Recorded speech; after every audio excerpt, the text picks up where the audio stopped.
Aşgabatyň häkimetleri vilayetden paýtagta gelýän raýatlara gödökçülügini ýene güýçlendirdiler.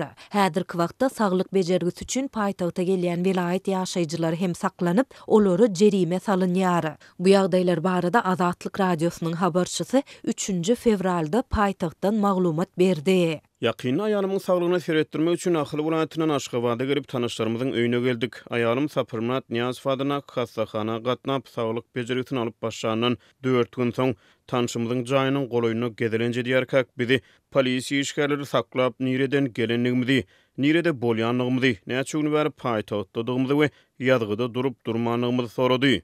Dip ahally ýaşaýjy ýaňy ýakynda başdan geçiren ýagdaýlaryny anonimlik şertinde gurrun berdi. Onuň tasdiklamagyna görä ol aýalynyň hassahana gatnap saglyk bejergisini alýandygyny, özleriniň paýtagta gysga wagtlyk gelendiklerini we ýadgyda durmaldygyny bilmeýändiklerini aýdanda polisiýa işgärleri olary polisiýanyň golaýdaky dayanç beketine alyp gidipdir.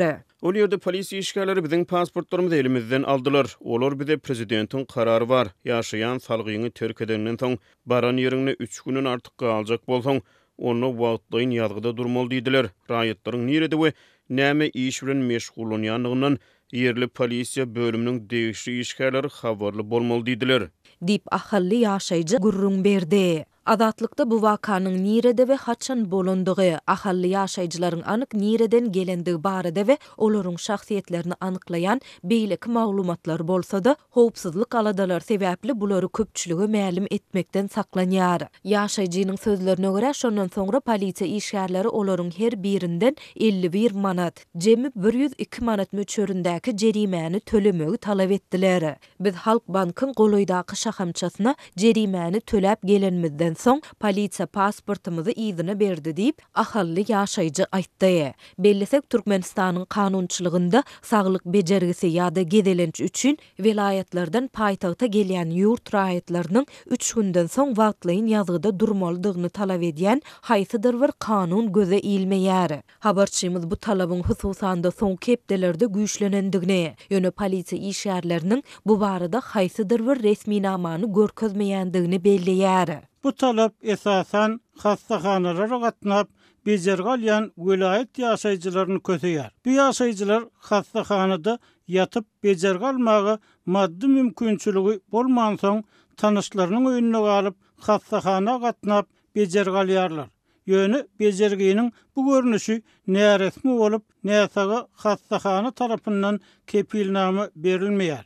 Dip ýagdaýlardan habarly Aşgabatly ýaşaýjy anonimlik şertinde gurrun berdi. Şol bir wagtda ol yerli lukmanyň ýollanmasy esasında paýtagtyň hassahanalarynda bejergi alýan näsaglara ýürite kepilnamanyň berilýändigini, olar polisiýa tarapyndan saklananda mesele çykmaýandygyny hem belledi. Ýurtda dilden girdilýän talaplar ilkinji nobatda garyp halky köseýär. Dünýäde öz raýatlarynyň paýtagtda 3 günden köp galmagyny resmileşdirmegi talap edýän başga ýurt barmy diýip Aşgabatly ýaşaýjy aýdýar. Habarçymyz paýtagtda wagtlaýyn ýazgyda durmak meselesiniň örän çylşyrymlydygy sebäpli köp raýatyň muny amal etmek mümkinçiliginiň örän çäklidigini hem aýdýar. Mehman kabul edýän öýüň eýesi öýünde boljak mehmanyň golaý garynlaşydygyny tuğ edýän resminamany tawsyrmaly.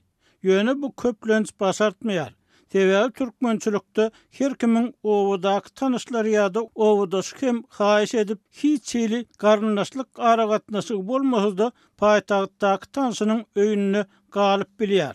Dip Aşgabatly ýaşaýjy belledi. Habarçymyz şu günler polisiýa işgärleriniň otly we uçar mendillerinde hem nobatçylyk çekip vilayetlerden gelýän ýaşaýjylaryň ýzyna gaýtmak üçin niýetlenen biletlerini barlamagy bilen bagly wakalaryň hem köpelendigini aýdýar. Paýtagtyň köçelerinde hem polisiýa işgärleri vilayet ýaşaýjysy bolmakda guman edilýän raýatlary saklap, olaryň resmi namalaryny barlaýarlar. Vilayet ýaşaýjylarynda paýtagtda gelenden 3 gün soň ýzyna gaýtmak üçin niýetlenen uçar ýa-da otly bileti bolmasa, olar ýazgyda hem durmadyk bolsa, olara jerime salynýar.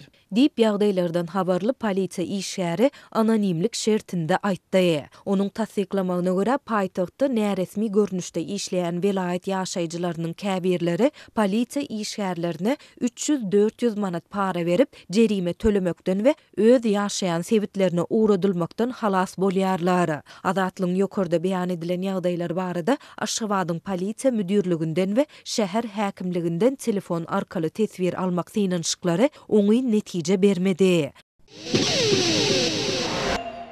Türkmenistanda geçirilen soňky ilat ýadynyň netijeleri boýunça jekmejek sanlaryň aýan edilmegi bilen ilatyň demografik aýratynlyklary boýunça käbir meýiller äşkar bolýar. Yerli synçylar täze jekmejekliklere salgylanyp soňky ýyllaryň dowamyny ýurt boýunça çağa doluş derejesiniň adyryny aýdýarlar. Türkmenistan 2020 ýylyň dekabr aýyna ilatyň we ýaşaýyş jaý gorunyň uçdan tutma ýadyby geçirildi. Ilat sanyny 7 millionyň gowrak adam hökmüni eglan eden ýazyby boýunça jekmejek sanlary 2 ýyl ol badawat ma'lum edilmedi. Türkmenistanyň statistika baradaky döwlet komitetiniň resmi web sahypasyna ilat ýadynyň netijeleri boýunça soňundan ýerleşdirilen jekmejek sanlar ýurtdaky käbir demografik meýillerden habar berýär. Azatlyk radiosynyň yerli synçysy Magarif işgäri soňundan äşkar edilen käbir sanlara nazar aýlap statistika maglumatlary ýormaga çalışdy. Resmi sanlara göre Türkmenistan 2020 ýylda 6 ýaşda 1-nji synpa baran çağlaryň sany 164.593 adam. Bu sanlardan çen tutulsa çen bilen aýdylany 2016 ýylda Türkmenistanda 164.000 çemesi çağa dolupdyr. Ýöne ilat ýadybyndan ma'lum boluşyna göre 2020 ýylda mektebe çeni çağlar edaralaryna ýazylan 1 ýaşly çağlaryň sany 122.886 adam hökmüne görkezilýär.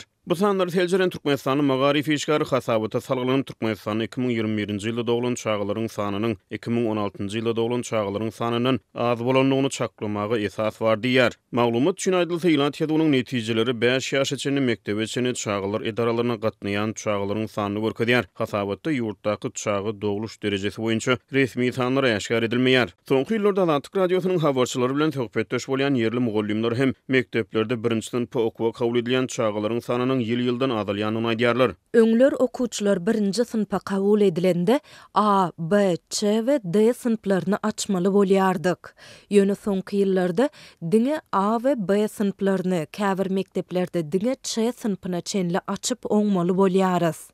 Dip Ahal Welaýatynyň Babyda ýyhan etrawynyň bolan bir mugallim Azatlyk radiosynyň habarçysy bilen gurrun döşükde aýtdy. Yerli synçy ýadyw netijelerine laýyklykda ilat sanynyň 7 million töweregini eglan edilmeginiň ilat arasyna sorag döredenini aýdýar. Azatlyk radiosu Türkmenistanda ýyllar boýy dowam edýän demografiýa krizisi barada ýygyderlik habar berip gelýär. 2019 ýylda döwlet statistika ulgamyna çeşmeler 2008-2018 ýyllar aralygynda 1 million 900 000 çemesi adamyň Türkmenistanyň hem işçilik ýa-da ulak möhletde esasda daşary ýurtlara göçüp gidenini habar berdi. Ýurtda dowam edýän durmuş ykdysady kynçylyklaryň arasyna emigrasiýa meýilleri soňky ýyllarda hem dowam etdi. Ýa-da 2023 ýylda Balkan we Mara welaýatlaryna 1-nji synpa kabul edilen okuwçylaryň sany 1 ýylyň kütünden 50 götürüm çemesi az boldy. Bu ýagdaý mugallimleriň iş sagatlarynyň kemelmegi, şeýlelikde olaryň zähmet haklarynyň azalmak ähtimallygy boýunça käbir aradalary ýol açypdy. Iň gazakly ýeri resmi sanlarda çağlaryň sanynyň birden kemelmegi 2016 ýyldan soň doglan çağlaryň statistikasyny aýan bolýar. Bilşimiz ýaly ýaşaýjylaryň, bilermenleriň we garaşsyz mediýanyň habar bermegine görä ýurtdaky durmuş ykdysady krizis 2016 ýyldan başlap 2017-2022 ýyllar aralygynda agyrlaşdy. Diýip ýerli synçy aýdýar. Türkmen rejiminiň bu derejede hakykata ýakyn sanlary köpçüligi ýetirmeginiň arkasynda ýurtda bar bolan çökkünligi inni inkar edip bilmezlik ýatyr. Diýip ýerli synçy Azatlyk radiosynyň habarçysy bilen gurrun döşükde aýtdy. 2020 ýylyň dekabr aýyna geçirilen ilat ýadynyň netijelerine görä ýurdun ilat sany 7 million 57.841 adam bolup, olaryň göni 50 götürümli erkekler, 50 götürümli bolsa aýal gyzlar emele getirýär.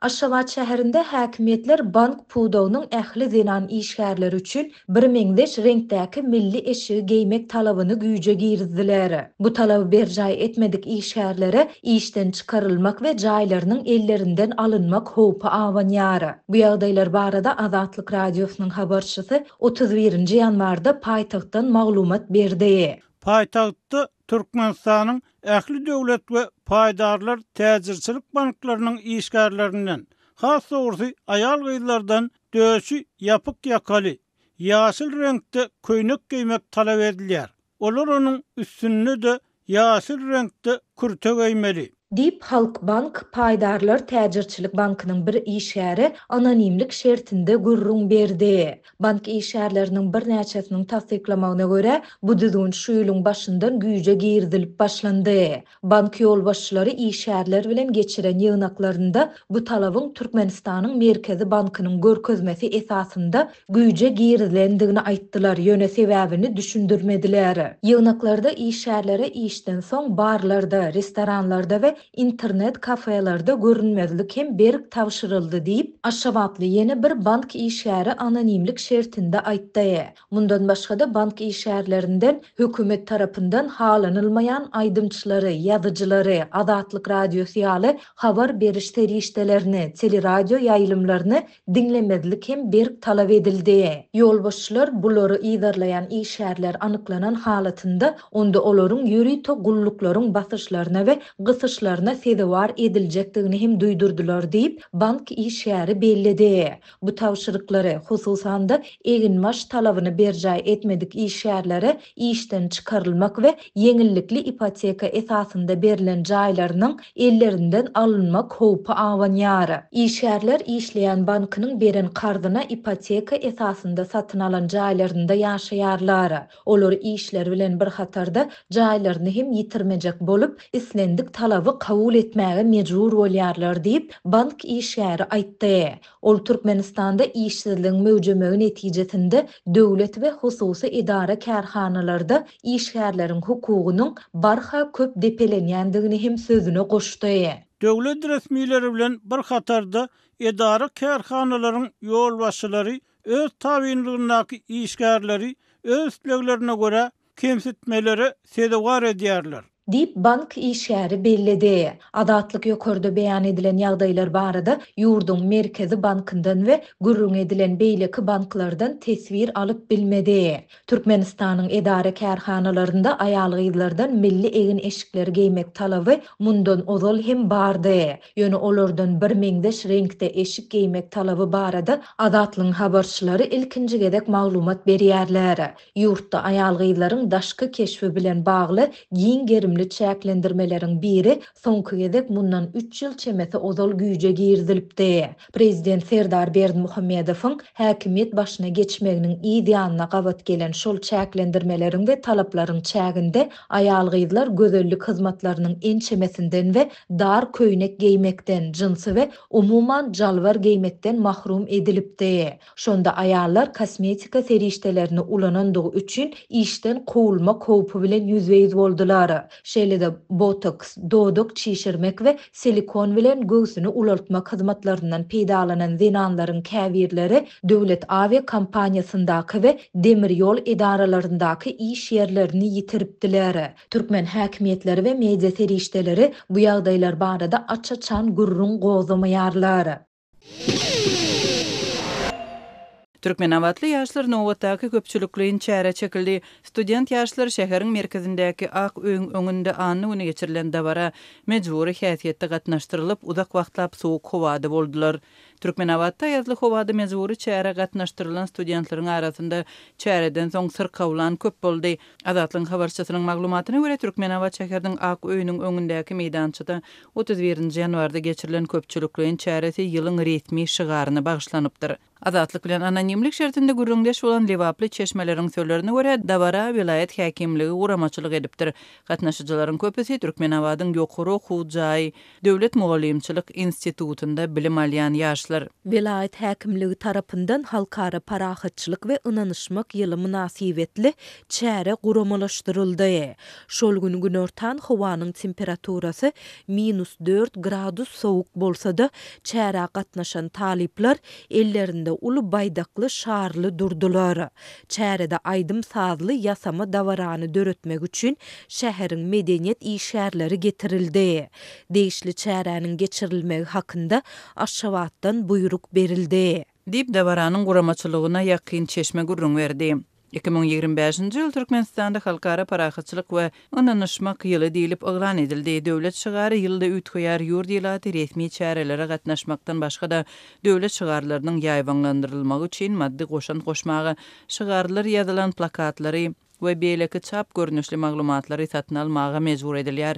Azatlyk radiosynyň habarçysy bilen söhbetdeş bolan türkmen awatly studentler anny günkü çäräniň geçişi barada gurrun berip özleriniň ören kötünönligini aýtdylar. Meniň kellämde diňe tahyýa bardy. Daş töweregimiz açyk meýdan bolanlygy sebäpli soğuk şemal hem öwüsýärdi. Soğukdan ýaňa gulaklarym gyzardy. Hiç bolmany ellik geymäge ruhsat berdiler. Ýogsa baýdygyň tutgujuny soğukdan ýaňa tutorýaly däldi. Çäräni gurnaýjylar bolsa bizden ýasama şowhun döretmek üçin baýdaklary gulleri galgatmaga mejbur edýärdiler. Dip çäre gatnaşan student gurrun berdi. Türkmenawatly çeşmeler guramaçylaryň tabşyrygynyň ýaşlar tarapyndan berja edilişine bir gözegçilik edilenligini bellediler. Olaryň sözlerine görä ses etmeň we alkyş aýtmaň pursatlarynda mugallimler we guramaçylar studentlara üns bilen sin edip gygyryp alkyş aýtmadyklara döwlet siýasatyna garşy çykmak hökmünde çemeleşipdir. Ählimiz meňdeş egin eşikde bizi sudur hökmünde ulandylar. Çäräniň soňunda Berdimuhammedowlara hor bolup alkyş sözlerini aýtdyrdylar. Soğukdan ýaňa gürlemek kyndy. Dip çäräniň geçişine şaýat bolan türkmenawatly çeşme gurrun berdi. Bu ýagdaý barada gurrun beren çeşme häkimetler tarapyndan gurnalan soňky çäräni Demirgazy Koreýanyň diktatorynyň kultuny mahabatlandyrmak üçin geçirilýän çäreler bilen deňeşdirdi we ol muny YouTube'daky videolarda görünligini belledi. Bu maňa Demirgazy Koreýada ýolbaşçynyň şahsy kulturyny mahabatlandyrmak çärelerini ýada saldy. YouTube'da gören video ýadyma düşdi. Dip studentleriň gene biri gurrun berdi. Soğuk howada ençeme wagtlap ýuky köýnekli duran ýaşlaryň arasynda syrkawlan köp bolupdyr. Emma öňden syrkaw studentleriň hem çäre gitmäge mejbur edilmegi bilen bagly ýagdaýlar bolupdyr. Meniň tanşym syrkaw bolanlygy sebäpli çäre gitmezligi üçin ruhsat almakçy boldy. Administrasiýa ony ýożun Lukmanyň ýanyna uğratdy. Lukman spravka ýazyp bermek üçin ondan 100 manat para sorapdyr. Ondan soň ol mejburi ýagdaýda çäre çykmaly bolupdyr. Çäreden soň men hem syrkawladym. Sebäbi soğuğa çydar ýaly. Meniň ýaly syrkawlanlar ähli fakultetde bar. Dip türkmenawatly çeşme gurrun berdi. Türkmenistanda köpçülikliň çäreler izlidine geçirilýär. Döwlet bayramçylyklarynda ýurdun syýasy jemgyýetçilik durmuşyndaky möhüm wakalarynda şeýlede täze gurulan binalaryň we dethgalaryň açylyş dawaralarynda häkimetleriň buramaçylygynda uly märeke toplanýar we oňa studentler, mektep okuwçylary we büdjet işgärleri gatnaşmaga mejbur edilýär. Gatnaşmakdan boyun gaçyranlara işden ýa-da okuwdan kowulmak haýbat atylýar. Ýa-ni ýakynda welaýatlerde prezidentiň kitabyny mahabatlandyrmak boýunça çäreler hem geçirildi. 2024-nji ýylda Mahtum bolup Ragynyň Pehim Paýhas umany şygar astynda geçirilen çäreler barada giňden gurrun berýän bu kitaby satyn almaga ilat mejbur edildi.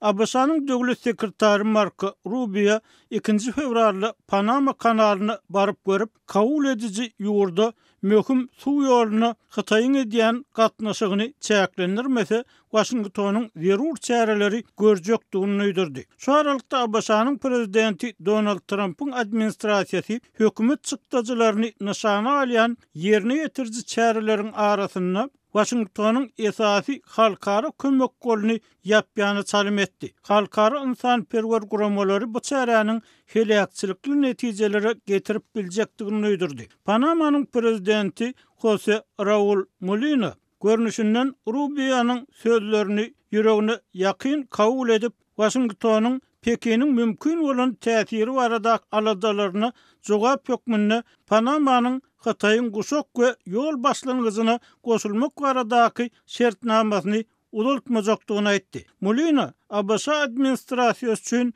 möhüm siýasat meselesi bolan immigrasiýa meselesinde hem hyzmatdaşlyk etjekdigini we bu urda görüljek goşmaçy çäreleri eglan etdi. Pekiniň guşak we ýol başlangyjyna goşulmak barada 2017-nji ýylda baglaşylan düşünşmek ýalaşygyny täzelemezlik karary Washingtonyň Hytaýyň Panamadaky täsiri baradaky aladalaryny pereltmek üçin edilen ilkinji ädim bolup görünýär. Guşak we ýol Hytaýyň lideri Xi Jinping'in başlan daşary siýasat başlangyjy bolup dünýäniň köp ýurduny ölçün alyan infrastruktura tatlaması $100 milyar dollarlyk Hytaý maýasynyň ýatyrylmagyna ýol açdy. Döwlet departamentiniň medeniýet wekili Tammy Bruce Rubio'nyň prezident Donald Trump'y Hytaýyň gatnaşygynyň suw ýoluny wehim salýanlygy we Abasa Panama şertnamasynyň bozulmagy bolýanlygy barada habar getirenligini aýtdy.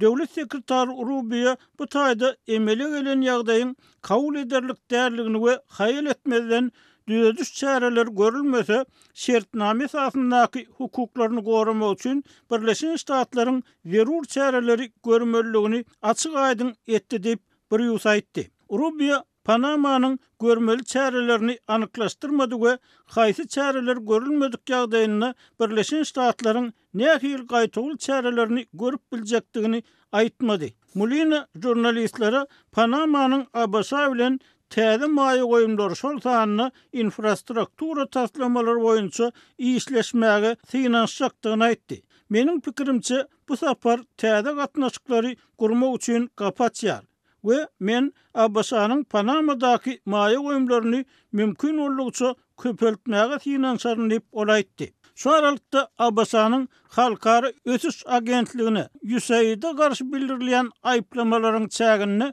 Trump'yň döwlet çykdyjylaryny adaltmak goýunça wekili Elon Musk'yň tasdiklamagyna görä hökümetiň USA-nyň defisitini $1 trillion çenli adaldyp biljekdigi öňe sürilýär. Musk bu çäreni korrupsiýaga garşy göreş hökmüne gorkodýar.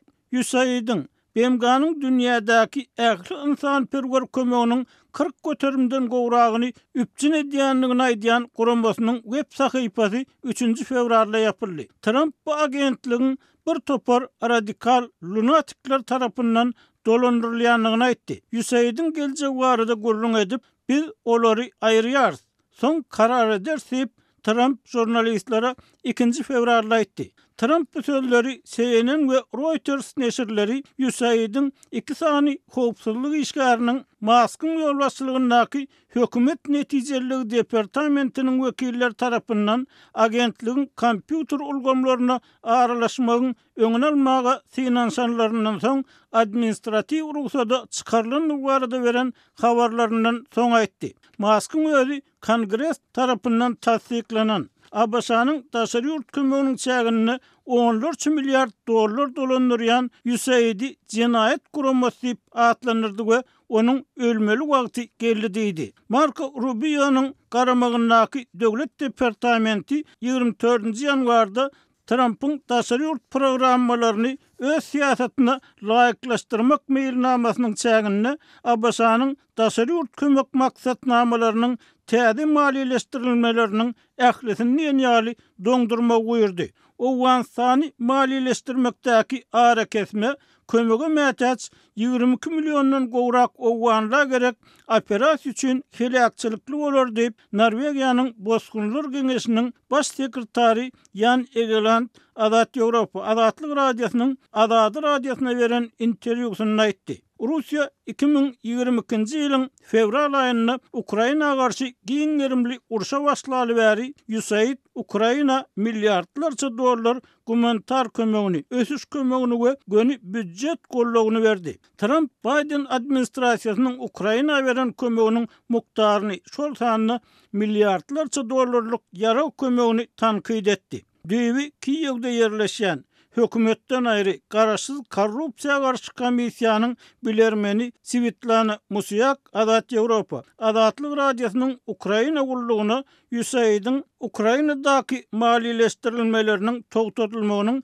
raýat jemgyýeti maksatnamalaryna yaramaz täsir edip biljekdigini we USA-nyň demokratik özgörtmeler we ýurtdaky ykdysat durnukullygy üçin berýän gollagynyň peselmegini işaret etjekdigini aýtdy.